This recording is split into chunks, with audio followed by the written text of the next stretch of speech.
There have been so many Stephen King adaptations over the last 4 decades, many of them bad, that it's easy to take them for granted.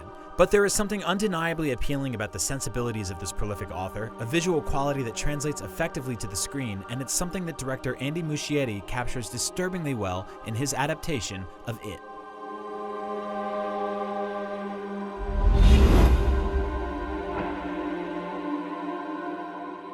It tells the story of the Losers Club, 7 children whose summer vacation in 1989 is marred by the inexplicable disappearance of young people throughout their small town of Derry, Maine. They'd rather not have to deal with the horror closing in around them, but they cannot escape the increasingly vivid visions of their greatest fears. Those fears are brought to life by the gleeful nightmare clown Pennywise, played with gruesome anti-charm by Bill Skarsgård.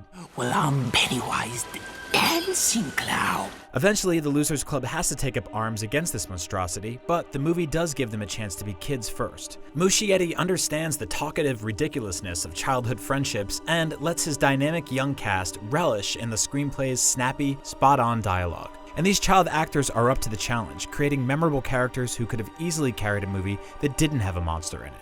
Are you serious?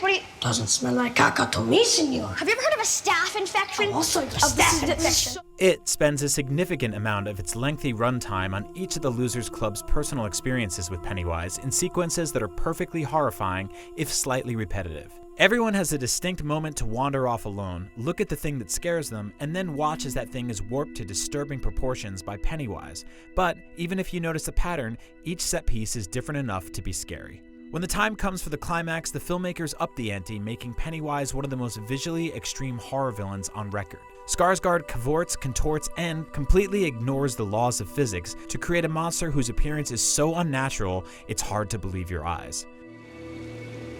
Take it.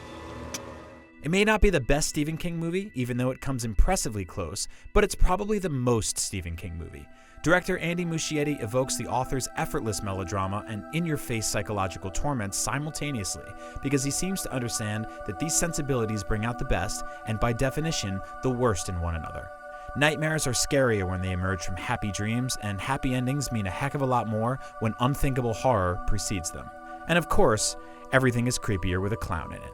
Thanks for watching. For more on It, check out the trailer or watch the Losers Club react to the It VR experience, and be sure to like, follow, and subscribe wherever you like to watch IGN.